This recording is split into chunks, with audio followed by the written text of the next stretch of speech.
Our next segment is a segment that I'm really excited about, a chance for me to share with you one of our trainees that has worked with us at Rope Walk Lane, and a chance to sort of sit down and have a chat about their experience and also the experience of the wraparound support system. So to my left, I'll get you to give a nice warm welcome to Mr. Corey Foley. He's the team lead for employment supports at our Department of Education, Employment, and Social Enterprise. And Mr. Kirkland Hobbs, our trainee from Impact Construction. Why, Kirkland, this is a fireside chat with no fireplace. Can't win them all. So, Kirkland, if you don't mind sharing with our audience today, I know from recruitment and from you entering into the training program, how you came to us. But can you tell us what brought you to Choices for Youth? What brought you to knock on our door? Absolutely, Rory. So I was at a point in my life where I felt like I was stuck working minimum wage jobs, and I was in desperate need of a change of pace. I felt like where I was at, I wasn't getting any further ahead in life, and that led itself to some depressive mental states. However, I found the Choices for Youth Impact Training for Trades program, and figured I'll give it a shot. Awesome. And how'd you hear about us? Do you remember? I believe I was actually at work on my break, and I was looking through Facebook, and I seen the advertisement that Impact was recruiting, and that's really what was the catalyst to where I am to today. And you were already in good shape because you were on Facebook at work on your break, right? And you were doing all right. I had to put in that side note, yeah. Awesome. And did you know much about Choices for Youth when you came to us, Kirkland? I had a general idea that the organization was to help young people, but I had no idea of the scope and how far integrated into the community that the organization was. Awesome.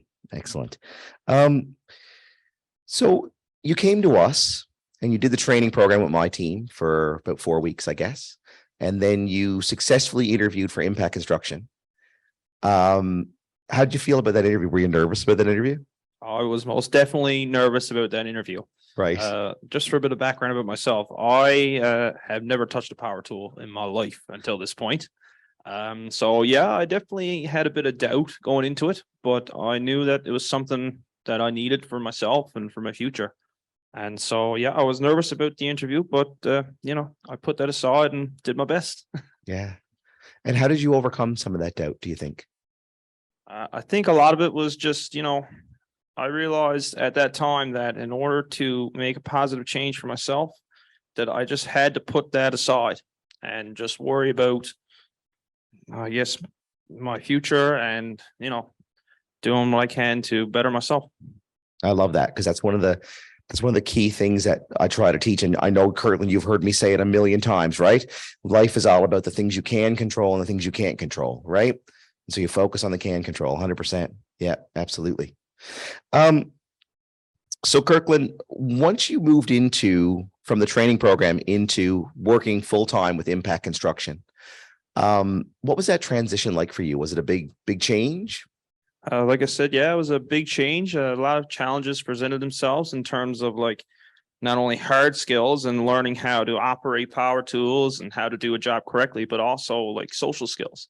After being into a program with a bunch of other people around my age, I realized that I do have a bit of social anxiety, which is something I didn't know before because I mostly worked alone. Right. Absolutely. And we see quite a few young people come to our doors and move through these programs. What's the biggest crew we've ever had, do you think, Corey, if you were to hazard a guess of young people working on a site? How do you follow that? See why it's so easy to come to work every day? For our Impact Construction side, we maxed out at 20. So there's 20 young people on site, ready to work, full PPE on. Because just like any construction company, we bid on jobs and we got to meet the deadline for the customer, just like anybody else. We're very fortunate now that we have journeyman carpenters and tradespeople on site to teach the jobs, but 20 has been the maximum. That seems to be a little bit on the high end to be able to give young people exactly what they need. Mm-hmm. We like to stay around 10 to 12. That seems to be the real soft spot or the real honey spot where you can help people, give them all the skills and give them the attention day to day that they need to succeed. Yeah. Corey, if you wouldn't mind, would you mind speaking to, it really is when young people do our training programs and then move into our social enterprises, whether it's Impact Construction with Kirkland, or if it's our Crustcraft Bakery or neighborhood or the shop, there's a real balance that gets struck between the work that my team continues to do to continue that training, the work that the impact supervisors do to continue training them on the job, and the work that the support team does. Like, how hard was it to start striking that balance? Can you tell us about the process, Corey? I'll try my best. What I will say is we're very grateful for where Choices for Youth has gone when it comes to social enterprises, because some people heard earlier, there was only the support team at one point. So we were doing every single bit of it, from the training right up to keeping people entered in the routine. So sharing with your team and the team leads at Crust and Steve and his team at Impact, the wraparound just makes life so much easier, well, I guess, for our staff, but also for the young people, because now there's outlets that they can also go to other people. If I'm not available, well, now Kirkland will pick on him because he's next to me, can go to Rory, can go to Steve, can go to Nick at Crust, and their supporting staff too. But day to day, we try to concentrate strictly on the support stuff. So that's doctor's appointments, might be court appearances, AA, could be anything. Whatever the barrier is, we don't look at it as barriers. We just look at it as a little hurdle in the way, and we'll knock that down. I actually said to Sharon a little bit earlier, one of the things for me and my team is we don't look at the past, we look at the future. The past stuff will come out and we'll work on that. But on initial meeting, when someone knocks on the door, that's what we know. We know Kirkland that opened the door. We don't know that stuff Kirkland went through yet. And if he's willing to share his story with us, fantastic. We will help from there, and we'll move back in, because it goes back and forth. Everybody know that, right? It's like a river. It's until we get to the point where Kirkland is getting there and moving further ahead. Make sense? Yeah, absolutely. Yeah. And that's exactly what we're finding. So before we kind of move on to the here and now, Kirkland, can you tell me about what it was like going through the training program, working for Impact Construction, and what were the highlights for you? What were when you look back on it, is there anything that really stands out for you? I guess what stands out for me is not only the work, but the people I met along the way. There's some great supervisors at Impact right now, and they really encourage me to enter the trades, especially. They always have a very positive outlook, and they're very forgiving when you make a mistake if you're new. And I think that's crucial to fostering a good growing environment within the organization. And as for a specific job that stood out the most, we did a wheelchair ramp at the Black Marsh Road Legion in St. John's. And I think that was really the one that got me hooked on the carpentry side of things. Awesome. That's great. And so what did you do after, when the training program came to a close? As I tell you guys in the beginning, when you show up, you're going to be with us for approximately 9 months or so, depending on what your personal journey takes. What was the next step for you? Well, I thought long and hard about just jumping back into another labor position at another company. But I thought, well, I'm at a place now where I just finished up work. I'm going to try and, go back to school and further my education. So I went back to do the Academy Canada Carpentry Pre-Employment Program. And since graduation, I've just been focused on, getting my hours for my Red Seal. Thank you.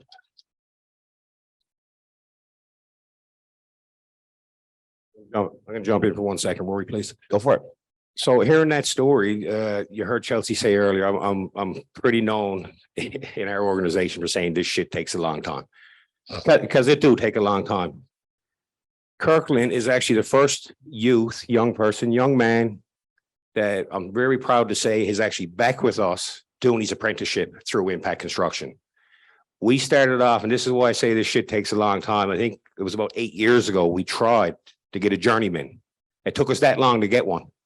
And now we got someone that can write off young people's hours to send them back with their next block. So that's great news too. Yeah, absolutely. So what does the future look like for Kirkland Hobbs? Well, hopefully I'll pass my Red Seal exam, and I'm hoping to start my own company making decks, doing fences. Nice. Fantastic. I got one last question for you, and then I will turn it over to the crowd in case they have a question they'd like to ask.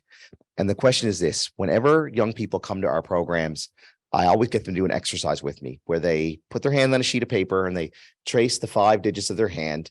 And for every digit, they have to tell me something that they need to be successful, whether it's in employment, education, or at home. I'm not going to make you name 5, Kirkland, but can you tell me the most important thing that success means to you, or the thing that's most important when you're looking for success?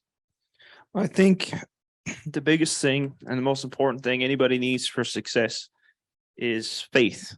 And that's faith in themselves, faith in their community, and faith that, if we all work together, we can make the world a better place.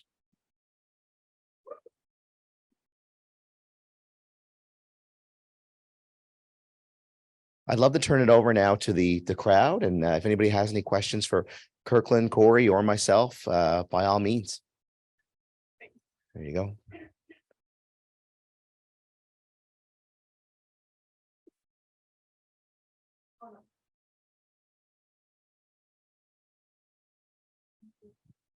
Oh, good save. Thank you.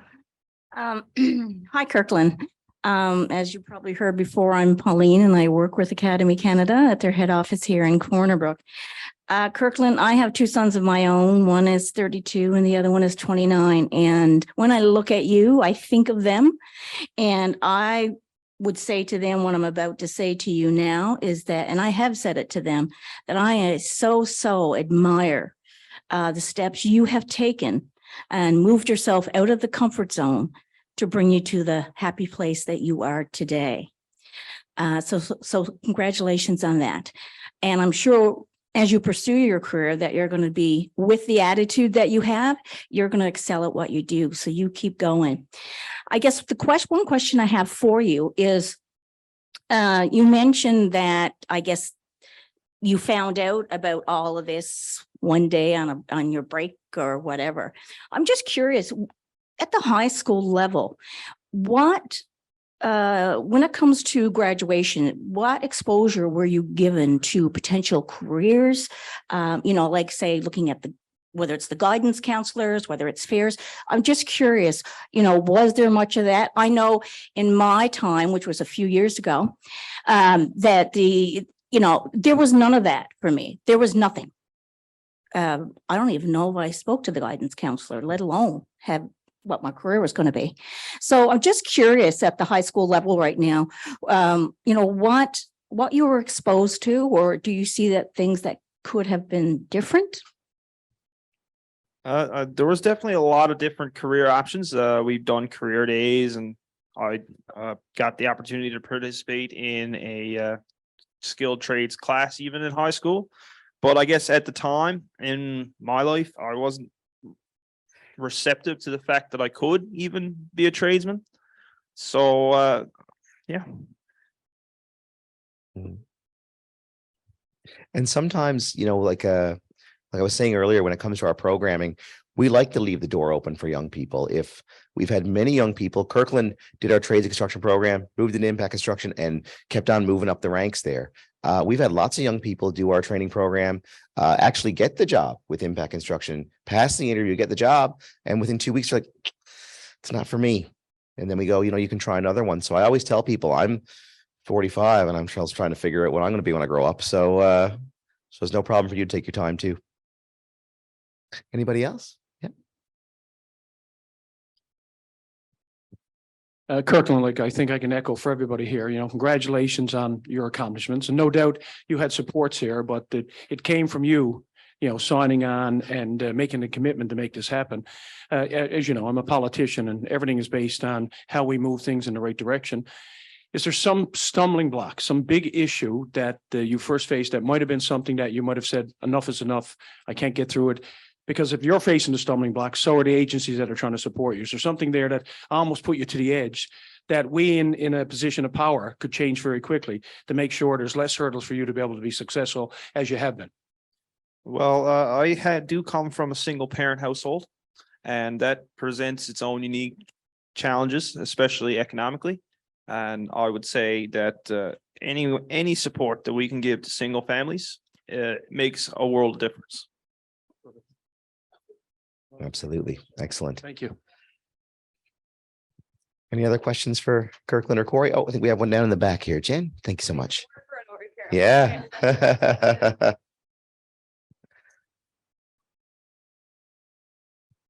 Thank you so much. And Kirkland, I want to echo what the others have said. Great job. And you're so articulate in your answers. I'm just like, yeah, like excellent to hear from you. This is more of a question for Corey? Corey. Yeah. Thank you. And Choices for Youth. Just, you talked about support team, which we know the wraparound supports is so necessary. What does that team look like? Like you said that there's a couple different support teams in the various, how many positions? Like, really curious about that, because that would be something that we would love to have more on in our agencies and the capacity. I'm glad you brought it up, because now I get to plug some of my coworkers. Is great. We're very unique at Choices, and I got to say I'm very proud to work at Choices for Youth. I started off just past my 10th year, October the 6th, to be honest with you, and I think there was 20 people work there. Now it's a multi-serving agency, and it's just a fantastic place to be, and the amount of initiative that goes into young people. So in our department, we were a support team with Project Succeed was in the back, but Impact Construction was our big thing. And then we grew. So what we put in a training team where Rory got 5 people with him on his team. So they start the initial contact of calling young people in. So if your organization put in a resume for the young person, he would start the process. Then you got Impact Construction, as you see on the sign, Crust, Neighborhood, and the shop. They all got a supervisor at least. Some of them got supervisors plus or team leads plus supervisors inside their programming. Where we come into is we're the support wraparound network of it all. So basically, we're kind of like the heartbeat. We're either called into a site if something's going amiss or something's going really good. We like to go down and celebrate every single achievement there is. So in our program, there's a coordinator, myself as the team lead, and then we got Sherry Payne, Robert Parsons, Heather Millay, and Sarah Hunter. Some of the greatest support workers you'll ever see. I don't see stress on their face from day to day. They are support workers. You know, they do get stressed, but they keep it all in check for the young people daily. And we have our staff meetings then. That's how we get it out. But that's how we're set up. So like with Impact Construction, where he's to, Heather Millay is the support worker for that program. So she's with them daily. If that means she has to strap on a pair of boots and go on site, maybe swing a hammer, she's more than willing to do it. She wants to be side by side with the young people. And you know what? A lot of the time, that's when young people will actually talk to you, because you're a coworker and you get a lot of good information, and maybe then you can go aside and have them real hard conversations. Robert Parsons is the support worker for the training. So as long as them trainings are going, Bob is on site with them. Sarah is with the neighborhood store that Mary Lynn manages. What's the other one we missed? Shop. And Crust. Yeah. Crust right now is actually me, but we're looking at moving that around a little tiny because it's just hard to be in every single place. And that's our newest program. We're now starting to put in rules around what we're going to be doing with young people. And because, well, they're all really solid jobs, but when you talk about construction and you talk about kitchen, now you got a lot of safety nets to put in place, from knives to power tools to, you know what I mean? So that's kind of our setup. I haven't seen anywhere else yet. I really hope a lot of organizations do the setup, because young people sometimes just needs to talk. And that's mostly it. Like a lot of people think it's these great big interventions. It's these little tiny ones, day to day, these little small ones that leads up to young people going to school or going to competitive employment, what we call that. Like Kirkland is one of hundreds of stories, is a fantastic story, but I always knew he could make it. He just had to get there. My favorite line is, I was talking to Vanessa, is I tell young people on day one, I will walk to the end of the art with you, but I'm not carrying you. My back is way too bad to carry you, right? You got to do the work, not me. I'll God. So that's kind of the whole premises of what we do. It's being with the young people in the here and now. I'm probably a little bit overboard because I leave my phone on after hours if they want to call, just have a check-in, but I got to put boundaries up around that too. So don't go at that. But yeah, that's our setup, is support workers basically attached to every program. Thank you so much. You're welcome.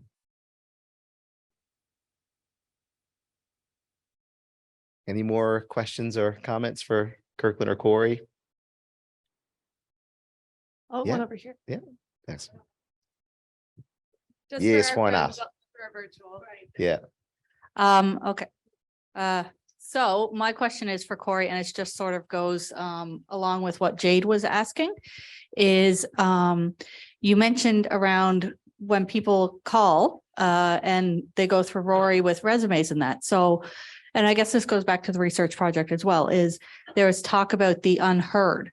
So I'm just wondering, that's one avenue that people are already attached to an agency or a place or an organization. How is Choices for Youth trying to get to those that aren't already working with an agency or are out there somewhere and haven't seen an ad yet, or that sort of thing? I think that's an excellent question. And our recruitment lens, I think you'll agree with me, Corey, has really changed since COVID-19. We've done a bunch of different models, and the thing about our programming is that it is innovative. It is always changing. So we're always trying to come up with new ways to reach young people. So we will get referrals from outside brother and sister organizations. We will get internal referrals from other departments within Choices. We also do a fairly aggressive social media campaign on the Avalon Peninsula to try and find those young people that may not be attached to other organizations or internally. The other thing we do is we advertise open houses. So the great thing about the open house is that it provides an opportunity for a young person to come in amongst a group, which is easier for some, harder for others. We acknowledge that, right? But to come and with no pressure, just sit down and learn about our programming. So we'll often poster for that, radio, stuff like that. And when we first launched those open houses, I was really, really nervous because I was like, oh, what if nobody comes, right? But I don't think we ever had an open house that was less than 10. Young people that showed up of their own volition, knocked on the door, came in, sat down to learn about our programming. And then at that point, we would give them the opportunity to fill out a very simple application form. The important thing about the process that Corey and I have kind of developed together over the last couple of years is that a young person then, if they indicate an interest in a program or apply for it, they can do an interview. I always say to a young person when they come in, are you nervous? And they'll usually say, yeah, they're nervous. And I'll say, well, guess what? We're here to teach you how to do interviews really good. So how tough do you think we're going to be today? Right? Which puts them at ease a little bit. We do that interview, and then they're offered the position if they've had a successful interview. And at that point, we'll do an intake, a more in-depth conversation with support to help determine what some of those barriers are. And I'll let you talk about that in a moment. But the other thing is that if they aren't successful, then we will try our best to either put them on a wait list for another program. We'll offer up GED for them to attend to if they require it, or if they're a better fit for another brother or sister organization that can serve them better, we'll refer them over. So we always try to make sure that we always try to not leave a young person in the dark if they've come and been brave enough to knock on our door. I'll add a little tiny bit to it too. There's no stone unturned when it comes to getting young people in the door with us. Like Academy Canada, I used to go to Academy Canada on Harding Road and Kemont Road and give my business card for the young people who were not accepted at the time. Maybe didn't have the credentials to get in. We took about 15 or 20 because Academy Canada passed our card over, and then young people came to work, and then we're able to get funded to go back to Academy Canada. Community agency or community centers, like in Buckmaster Circle, in town, Froud Avenue, all these, what people would call low income areas. I just call family areas personally. You get to them areas, the staff in there, word of mouth knows everybody in the neighborhood. So I'll share one quick story. I don't know. I thought it was brilliant personally. A former co-worker of mine named Brad, he was pumping gas on Water Street in St. John's at the orange store. And he noticed a young man was panhandling, but seemed really down. So Brad being Brad went over to talk to him and asked him, is there anything I can do for you? And the young man said, I need a job. And Brad went, boom, let's go. Come see me on Monday. And that young man came to our Trade for Trades program, which is now Impact Construction, which has come to a full house. That young man finished that and now works. All because Brad was pumping gas and someone just got to say hello. He didn't want to take him off the corner. That was his choice. He wanted to be there, but Brad wanted to say hello. And the young man said, I just want a job. And he got a job. Right? So you don't see me pass anybody on the street. So no stone unturned, if that makes any sense. Just a quick hello sometimes. They don't all come, but some do. And maybe they'll come back because now they got the card or they got the phone number or the address or, you know. So I hope that answers your question. Excellent. Anybody else? Okay. Thank you so much, folks. And thank you, Corey and Kirkland, for sharing today. All right. One last thing I got to share. Thank you so much for having us. This has been Kirkland's first flight. He's met Mr. Brazel. He's met the minister. He's had the time of his life. I don't know if he wants to share it, but we're very proud of him for coming. And what a time y'all made from. Thank you so much. Sorry, before I flew up here, I had to have my chance to say thank you to everybody too, and to people like Corey and all the support at Choices for Youth and Impact Construction. Just thank you for giving me this opportunity to make myself a better person.